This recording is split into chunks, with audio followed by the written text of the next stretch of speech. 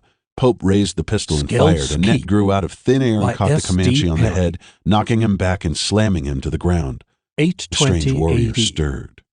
When Jarl the Sword's son and the fighters returned from their successful travels, the monasteries across the sea had yielded many treasures. There was a story waiting at Jormungand's because this isn't a house. Comanche. 3 Pope different stood, now a messengers gun had in come each from the hand. north weeks apart I don't know to what carry he the is. news. The first Another of the item strange related that warriors blinked Skell into the existence. Borscht This one was had been taller killed and by held the a warlord long spear Asker with the a Spear, wicked-looking who had end. taken Skeld's The warrior lands moved as his incredibly own. fast, There had been a dodging great bullets, bloody slashing battle down in the the men early of fall, B Troop with the and ease Asker of and a his men farmer had slashing won. wheat.